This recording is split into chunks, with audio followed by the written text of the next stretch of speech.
Thanks for tuning in to the Urban Scope podcast. Today I'm back with another rewind section of my podcast, and today I will be rewinding Kodak Black's Dying to Live. Now, this was his 2018 album, his sophomore effort album, and his first number one album on the Billboard charts, and I believe his only one number one album. He had another album that went number two, Back for Everything, which is probably my second or third favorite Kodak Black album. But he's very unique in the sense of being a younger artist and being able to have a message and not just relying on punchlines or just a lot of pizzazz, just gets the job done. Similar to what a Trick Daddy did also in Florida. He had great hits with great messaging, but he didn't need to be lyrical. And everything in hip hop is not expected to be lyrical, like I always say, but it is expected to have a message and have a point to it and not just rapping just to make words sound good together. It's about the general feel and the emotion that the music provokes. And Kodak Black does that for me, in my opinion. Um, and this album also, I think, showed his ability to rap and also showed that he's aware of his flaws because a lot of the antics that Kodak Black has, people think he's out of touch, he's immature, he doesn't understand things. But in his music, he shows you differently. He shows you that he's has the ability to make sense of things. You know, he might deal with his own flaws and his own demons away from the music, but when he gets behind that mic, it's a mature person, somebody that you don't see in a general sense from the media or from the news.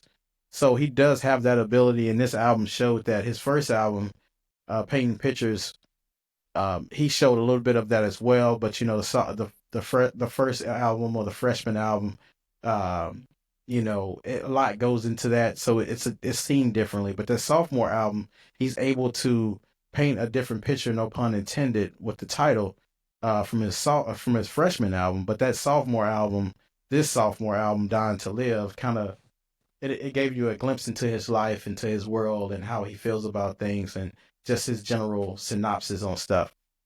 So one of the songs all of the songs that he had on this album had some kind of self reflection.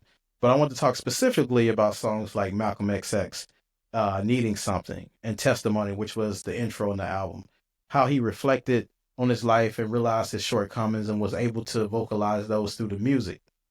So he started off the first verse of Malcolm XX by saying, talking to you like I'm talking to myself, because there ain't no getting through you at all, I swear.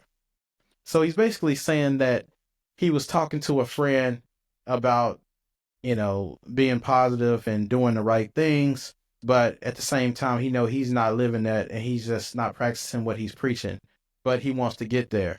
And he says that through the music in that Malcolm XX, which is a great song. Check it out. It has Malcolm X snippet from the interview he did, I believe, in 1960 something from UC Berkeley. But it's a very great interview. It's on YouTube, and he sampled snippets of that or had inspirations of that in that Malcolm XXX song. And it was believing that he was speaking to Triple X Tentacion, hence Malcolm XXX in that song. So he was kind of comparing himself to Triple X in that song and just saying how they had the similarities that they had, and it was self-reflective for himself and seeing how he needed to change his life. On Testimony, which was the intro on the album, he says, stuck in these streets, feel like my life froze. I've been running these streets, got me dehydrated. So he was saying how he was living in the streets and he was just wild in the streets, and to a degree he was still is at that time, and maybe to this degree he is still now. But just the pressures and pains of living in the life that he lived and being able to realize that, hey, these streets don't love everybody. I need to fix my life. Similar to that Malcolm XXX song. And then lastly, I'm going to talk about Needing Something. He said, I done so many wrongs, it got me cautious, but I can't tell all the time in all these watches. So he's saying I got all these materialistic things, but I have to sit back and realize what I need to do like time waits for no man, basically. So I got all these materialistic things, but it could be gone in the blink of an eye if I don't realize, what I'm doing and where I need to go. So these songs were very thought provoking and self reflective for Kodak Black, and very mature for somebody his age. He was, probably around 22 years old, or maybe a little bit older than that when he did release these songs. So it showed his maturation, because I know at that age I wasn't really thinking like that, not till I got a little bit older. But he's been through a lot of things, seen a lot of things, made a lot of money, visited a lot of places, so he had a different perspective in life on a lot of these things as well. And he had to grow up pretty early in Pompano, Florida, so he had to grow up very fast. But this album I think showed how much of an underrated artist he is and was back during that time, just because of the behavior that he had away from music and the cases that he had and all these different things he had to deal with.